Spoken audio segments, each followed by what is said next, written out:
नमस्ते स्टूडेंट्स। आज हम बीएससी पार्ट सेकंड के paper second animal physiology and biochemistry में जो अपन एंडोक्राइन सिस्टम की स्टडी कर रहे हैं उसमें जो नेक्स्ट जो एंडोक्राइन ग्लैंड है आइसोलेट ऑफ लैंगरहैंस के बीच में। तो इस एंडोक्राइन ग्लैंड की स्टडी इस वीडियो में करेंगे। तो सबसे पहले जैसे आइसोलेट्स ऑफ लैंगरहैंस क्या होते हैं और इनकी जो संरचना है वो किस प्रकार की होती है, कौन से हार्मोन्स इससे सीक्रेट होते हैं, क्या उनके फंक्शंस हैं, इसकी जानकारी इस वीडियो में करेंगे। तो सबसे पहले जैसे आइसोलेट ऑफ लैंगरहैंस है, ये जो है अपने पैनक्रियास एक ग्लैंड का नाम सुना होगा, अग्नाशय। और ये अग्नाशय जो होता है ये क्या एक मिक्स्ड ग्लैंड होती है, मिश्रित ग्रंथि होती है। और ये जहाँ पर आपने डाइजेस्टिव सिस्टम पढ़ा है, ठीक है, वहाँ पर क्या है, स्टोमक के नीचे जो यूरोनम का यू पार्ट वाला हिस्सा होता है, उस यू पार्ट वाले हिस्से में एक लीफ लाइक स्ट्रक्चर होती है जिसको अपन पेनक्रियास के रूप में जिसको जानते हैं। अब जो वो पेनक्रियास जो होती है वो एक मिक्स्ड ग्लैंड है जिसमें एक्सोक्राइन पार्ट भी होता है और एंडोक्राइन पार्ट भी होता है। एक्सोक्राइन पार्ट से मतलब ये है कि जिसमें पेनक्रेटिक ब्लड डक्ट निकलती है उस पार्ट के द्वारा और उसके द्वारा पेनक्रेटिक जूस सीक्रेट किया जाता है और उसको ड्यूरोनम वाले पार्ट में छोड़ा जाता है।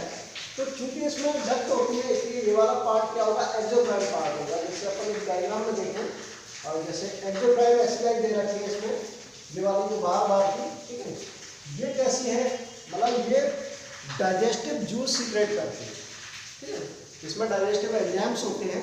तो ये जो है क्योंकि इससे क्या डक्ट निकलती है, पेनिट्रेटिव डक्ट निकलती है, तो चूंकि इसमें ये डक्ट होती है इसलिए ये कैसा है, एक्सोक्राइन, ठीक है, ये एक्सोक्राइन ग्लैंड है। बाकी इसी में मेजरली तो एक्सोक्राइन पार्ट ही होता है इसमें पेनक्रियास में, लेकिन इसमें कहीं कहीं पर छितराए रूप से, ठीक है, मतलब वितरित रहते हैं। कौन सा पार्ट, एंडोक्राइन पार्ट। और जो पेनक्रियास के अंदर एंडोक्राइन पार्ट जो है वो छिद्रित रूप से जगह जगह पर पाया जाता है बिखरा हुआ, उस एंडोक्राइन पार्ट को ही क्या कहा जाता है, आइसोलेट ऑफ लैंगरहैंस। जैसे इसमें आप ये देख रहे हो, ये जो अंदर वाला हिस्सा है, ठीक है, बाहर वाला जो है वो क्या है, एंडोक्राइन पार्ट है। ये जो हिस्सा है ये कौन सा है, एंडोक्राइन पार्ट है, ठीक है। तो एंडोक्राइन पार्ट है तो सीधा सा इसमें ये डक्टलेस होता है, इसमें कोई डक्ट नहीं होती है और इसके द्वारा जो सीक्रेशंस होते हैं वो क्या होते हैं, हार्मोन्स होते हैं, ठीक है। अब वो कौन से हार्मोन्स होते हैं उसकी अपन आगे स्टडी करेंगे। अब बात आती है कि जैसे इसका नाम जो है आइसोलेट ऑफ लैंगरहैंस इसलिए पड़ा क्योंकि इसकी जो खोज है वो लैंगरहैंस ने की, ठीक है, जो साइंटिस्ट लैंगरहैंस है उन्होंने इसको खोजा था, इसलिए इसका जो नाम पड़ा वो क्या पड़ा, आइसोलेट्स ऑफ लैंगरहैंस, ठीक है। अब इस आइसोलेट्स ऑफ लैंगरहैंस में जो एंडोक्राइन पार्ट है इसमें क्या 3 प्रकार की सेल्स होती है।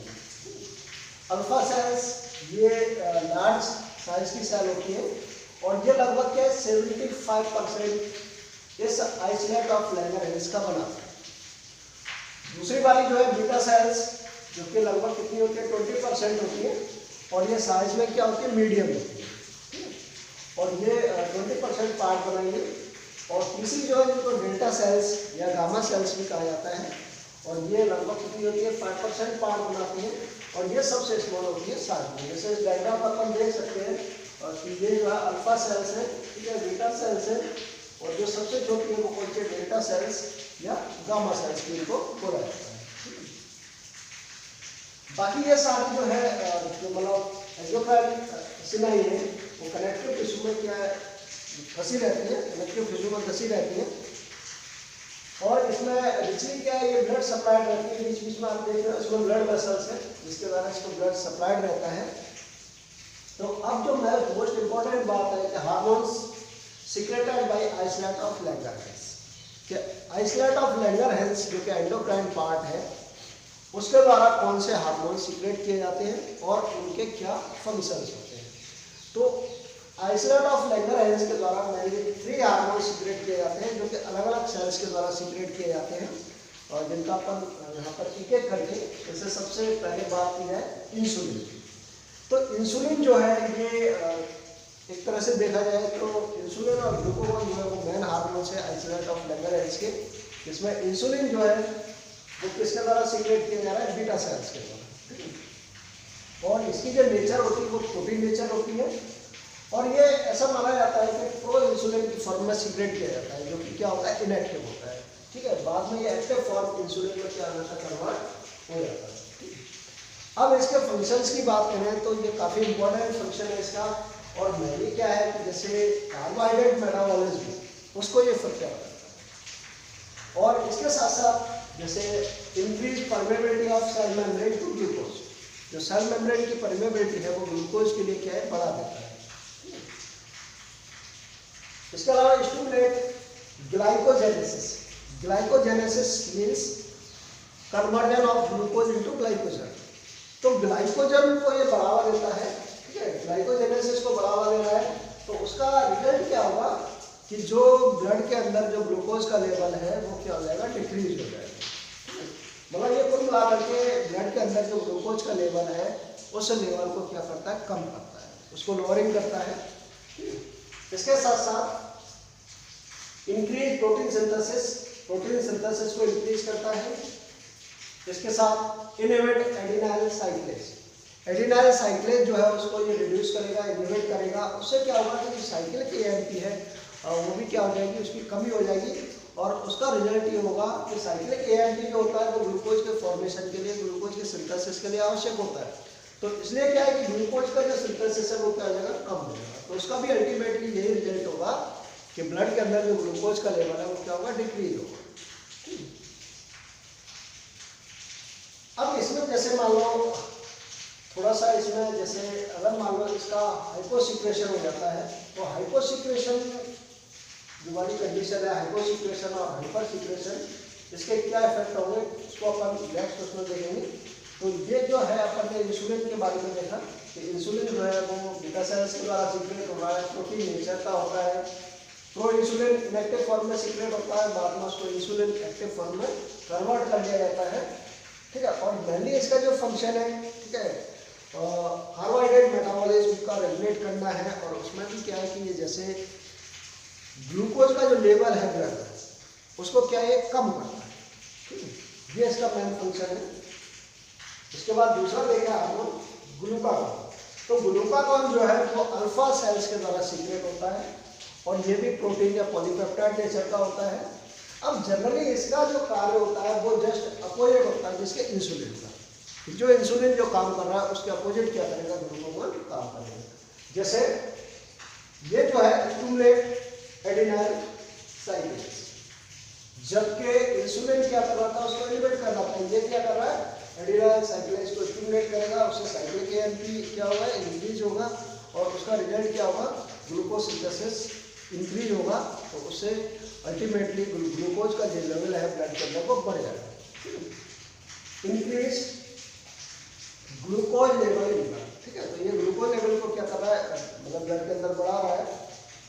इनहिबिट प्रोटीन सिंथेसिस, ठीक है, प्रोटीन सिंथेसिस को इनहिबिट कर रहा है। स्टिमुलेट ग्लूकोनियोजेनेसिस, अमीनो एसिड्स हैं उनसे क्या है, ग्लूकोज सिंथेसिस को ये स्टिमुलेट करेगा, तो उससे भी क्या होगा कि ग्लूकोज का जो लेवल है वो ब्लड के अंदर बढ़ेगा। इसके अलावा इंक्रीज जीएफआर, जो ग्लोमेरुलर फिल्ट्रेशन रेट है उसको इंक्रीज करता है। ठीक है, इसके साथ साथ स्टिमुलेट लाइपोलाइसिस, मतलब लाइपोलाइसिस है उसको भी क्या करेगा, स्टिमुलेट करेगा। तो ये जो जनरली जो फंक्शंस है ग्लूकागॉन के वो अपोजिट है इसके इंसुलिन। तीसरे हार्मोन की बात करें सोमेटोस्टेटिन, तो सोमेटोस्टेटिन जो है वो डेल्टा सेल्स या जो गामा सेल्स है उनके द्वारा सीक्रेट किया जाता है, और इसका जो दूसरा नाम है इसको ग्रोथ हार्मोन, इनहिबिटरी हार्मोन के नाम से भी जाना जाता है।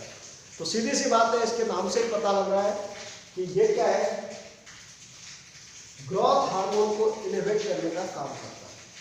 ठीक है, मतलब ग्रोथ हार्मोन के अगेंस्ट में काम करता है, उसके विपरीत काम करता है। ग्रोथ हार्मोन की जो एक्टिविटी है उसको मतलब क्या करेगा, उसको डिक्रीज करेगा, उसको इनहिबिट करेगा। इसके साथ साथ दूसरा जो फंक्शन है इसका, inhibit secretion of insulin and glucagon, कि इंसुलिन और ग्लूकागॉन का जो सीक्रेशन है, ठीक है, उसको भी क्या करता है, मतलब कम करता है। ठीक है, इलिवेट करता है उसको इंसुलिन और ग्लूकागॉन के सीक्रेशन। अब इस ग्लैंड का जैसे मेनली जब अपन ने बात की इंसुलिन और ग्लूकागॉन हार्मोन है और ये जस्ट अपोजिट है। तो जैसे अपन बात कर रहे हैं इंसुलिन के केस में, तो इंसुलिन का हाइपर सीक्रेशन ऑफ इंसुलिन और हाइपर सीक्रेशन ऑफ इंसुलिन, या फिर हाइपर सीक्रेशन ऑफ इंसुलिन का मतलब हाइपर सीक्रेशन ऑफ ग्लूकागॉन। तो इस केस में अगर मान लो किसी कारण से इंसुलिन का सीक्रेशन क्या हो जाता है, कम हो, तो इंसुलिन का सीक्रेशन कम होगा तो उससे सीधा सा क्या होगा कि ब्लड के अंदर जो ग्लूकोज का लेवल है वो क्या होगा, इंक्रीज करेगा। जनरली जो नॉर्मल केस में जो ब्लड के अंदर ग्लूकोज का लेवल होता है वो 120 मिलीग्राम पर 100 ml, लेकिन in case of insufficient insulin और हाइपोसिक्रेशन ऑफ इंसुलिन, उसका रिजल्ट क्या होगा, ग्लूकोज के अंदर जो ग्लूकोज का लेवल है ब्लड के अंदर वो बढ़ेगा, और ऐसी कंडीशन को क्या बोला जाता है, हाइपरग्लाइसेमिया। हाइपरग्लाइसेमिया बोला जाएगा, और उससे क्या है, ग्लाइकोस्यूरिया की कंडीशन उत्पन्न होगी, जिसके अंदर क्या होगा कि अगर मान लो ये जो लेवल है वो 300 से लेकर 400 मिलीग्राम पर 100 ml ब्लड हो जाता है, तो ऐसी स्थिति में जो ग्लूकोज है वो यूरिन के साथ बॉडी से बाहर निकलता है, और इसमें इस बीमारी को बोला जाता है डायबिटीज मेलिटस, जिसको हिंदी में क्या बोलते हैं, मधुमेह। ठीक है, ठीक है, डायबिटीज मेलिटस बोला जाता है। इसमें जो है जो ग्लूकोज होता है वो यूरिन के साथ बॉडी से बाहर निकलता है। क्योंकि ग्लूकोज बॉडी से बाहर निकलता है तो उसके लिए वाटर की रिक्वायरमेंट होती है यूरिन में, तो इसमें क्या है, व्यक्ति को बार बार क्या प्यास लगती है, और उस स्थिति को क्या बोला जाता है, पॉलीडायप्सिया, बार बार प्यास लगती है। और चूंकि ग्लूकोज को यूरिन के थ्रू बाहर निकालने के लिए बार बार क्या है, और यूरिन मतलब पेशाब बार बार जाएगा वो व्यक्ति, ठीक है, उसमें जल की मात्रा भी यूरिन के साथ बहुत ज़्यादा बाहर निकलेगी, तो उस कंडीशन को बोला जाता है पॉलीयूरिया। इसके साथ साथ क्योंकि बॉडी से ग्लूकोज बाहर जा रहा है, तो ग्लूकोज जो है वो काफ़ी इंपॉर्टेंट है बॉडी के लिए, रिच एनर्जी सोर्स है, तो उसमें क्या व्यक्ति को बार बार क्या है कि ग्लूकोज अगर बॉडी से बाहर निकल रहा है तो क्या भूख का अनुभव होगा, तो उस चीज़ को क्या बोला जाएगा, पॉलीफेज। तो ये सारी कंडीशन जो है वो इंसुलिन के हाइपोसिक्रेशन के कारण उत्पन्न होगी। ठीक है, अब दूसरी तरफ ये देखा जाए कि अगर मान लो किसी कारण से हाइपर सीक्रेशन ऑफ इंसुलिन हो जाता है, मान लो कोई ट्यूमर बन गया पैनक्रियाज में, और उस कारण से क्या हाइपर सीक्रेशन हो रहा है, इसका ज़्यादा सीक्रेशन हो रहा है इंसुलिन का, तो ज़्यादा सीक्रेशन का रिजल्ट क्या होगा कि अब जो ग्लूकोज के अंदर जो नॉर्मल जो रेंज है, जैसे नॉर्मल जो 120 मिलीग्राम पर 100 ml ब्लड ग्लूकोज की मात्रा होती है, ठीक है, अब ये ग्लूकोज की जो मात्रा है, क्योंकि अब हाइपर सीक्रेशन हो गया इंसुलिन का ज़्यादा सीक्रेशन से क्या होगा, ब्लड के अंदर जो ग्लूकोज का लेवल है वो डिक्रीज हो जाएगा। ठीक है, अब ब्लड के अंदर ग्लूकोज का जो लेवल है वो 120 से नीचे आ जाएगा, तो ऐसी कंडीशन में क्या होगा, क्योंकि ग्लूकोज जो काफ़ी इंपॉर्टेंट है, ठीक है, रिच एनर्जी सोर्स है, तो उससे क्या है, बॉडी के अंदर जैसे थकान महसूस होगी, बेहोशी आना, ठीक है, चक्कर आना, या फिर एक तरह से बेचैनी, पसीने आना, इस प्रकार की क्या कंडीशन उत्पन्न होगी। ठीक है, तो ये जो चीज़ें हैं ये काफ़ी इंपॉर्टेंट है।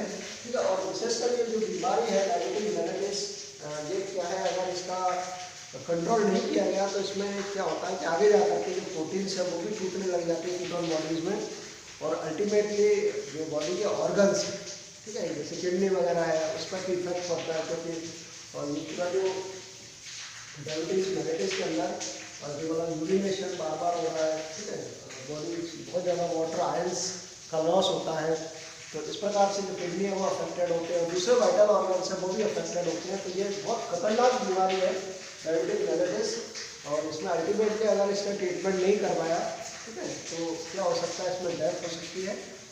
तो ये मतलब इंसुलिन का काफ़ी इम्पोर्टेंट रोल है, विशेषकर ग्लूकोज का जो लेवल है उसको मेंटेन करने में।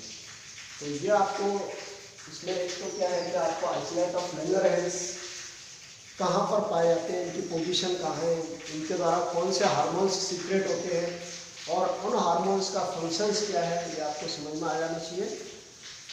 और कंटिन्यू वीडियो देखते रहिए। थैंक्स।